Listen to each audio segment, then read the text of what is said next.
Brought to you by ITC sunrise मसाले, स्वाद बिहार का।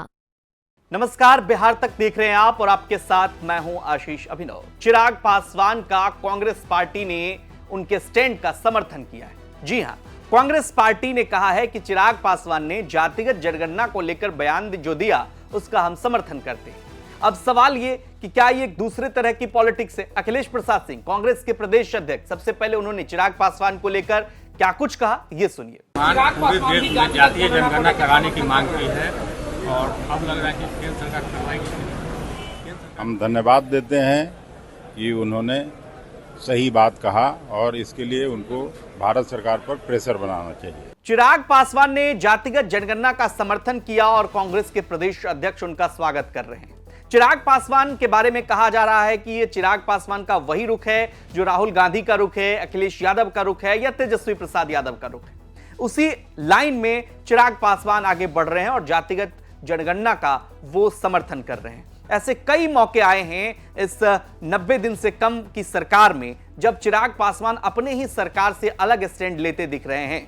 अब कांग्रेस पार्टी के लोग चिराग पासवान के बयान का समर्थन करेंगे तो जाहिर सी बात है चिराग पासवान के लिए तो अच्छी बात हो सकती है, लेकिन भारतीय जनता पार्टी और उनके सहयोगी दल के लिए ये मुश्किलें खड़ी कर सकती हैं। चिराग पासवान के बयान का समर्थन अखिलेश प्रसाद सिंह कर रहे हैं, ये बात समझ में आ रही है, लेकिन भारतीय जनता पार्टी इसे कैसे डिफेंड करेगी ये देखना बड़ा दिलचस्प होगा। पहले चिराग पासवान ने जातिगत जनगणना को लेकर क्या अपना स्टैंड रखा वो भी सुनिए। जातिगत जनगणना की बात कर रहे हैं, अभी कल भी जो है उन्होंने इस बात का जिक्र किया है, उस पे गृह मंत्री का जो है आया। आप क्या मानते हैं, आपकी पार्टी क्या मानती है, होनी चाहिए जो अभी होना है जनगणना, उसके साथ जातिगत जनगणना होनी चाहिए? मेरी पार्टी ने अपना रुख इसको लेकर हमेशा से स्पष्ट रखा है कि जातीय जनगणना का पक्षधर लोक जनशक्ति पार्टी रामविलास है।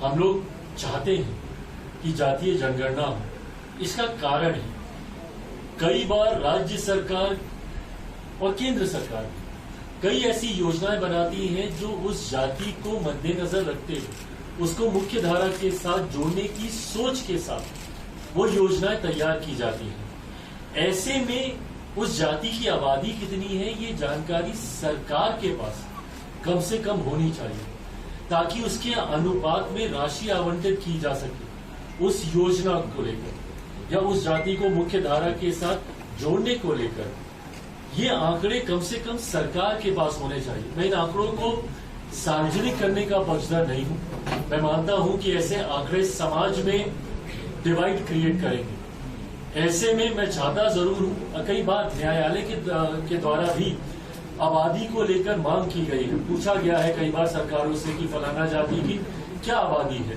तो ऐसे में ये आंकड़े मैं मानता हूं कि कम से कम सरकारों के पास होने चाहिए।